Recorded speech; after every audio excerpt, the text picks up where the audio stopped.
অভিনন্দন লিটন কুমার দাস, অসাধারণ এক সেঞ্চুরি। টেলেন্ডারদের নিয়ে গড়ে তোলেন গুরুত্বপূর্ণ দারুণ এক সেঞ্চুরি। বাংলাদেশ বনাম পাকিস্তানের দ্বিতীয় টেস্টে যখন দলীয় স্কোর 116-এ 6 উইকেট হারিয়ে চরম বিপর্যয়ের মুখে, তখন মনে প্রশ্ন জাগছিল বাংলাদেশ কি আদৌ 150 পেরোতে পারবে। ঠিক সেই মুহূর্তেই দলের হাল ধরেন একমাত্র ব্যাটসম্যান লিটন কুমার দাস। এক প্রান্ত আগলে রেখে অসাধারণ ধৈর্য, দায়িত্বশীল ও দৃঢ় মানসিকতার পরিচয় দিয়ে খেলেন দুর্দান্ত এক ইনিংস। সেই মুহূর্তে নির্ভরযোগ্য ব্যাটসম্যান কেউই ছিল না, শুধুমাত্র টেলেন্ডারদের নিয়ে গড়ে তোলেন গুরুত্বপূর্ণ জুটি।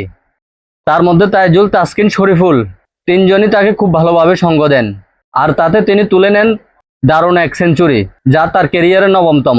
126 রানে যখন তিনি আউট হন, ততক্ষণে দলীয় সংগ্রহ পৌঁছে যায় 278-এ।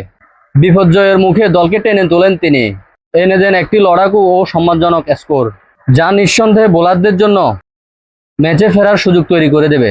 লিটন কুমার দাসের এই ইনিংস শুধু একটি শতক নয়, এটি ছিল দায়িত্বশীল, আত্মবিশ্বাস ও লড়াইয়ের উজ্জ্বল এক উদাহরণ। বাংলাদেশের ক্রিকেট ইতিহাসে কঠিন পরিস্থিতিতে খেলা স্মরণীয় ইনিংসগুলোর মধ্যে এটি নিঃসন্দেহে বিশেষভাবে মনে রাখার মতো। এভাবেই জ্বলে উঠুক টাইগারদের ব্যাটিং ভরসা।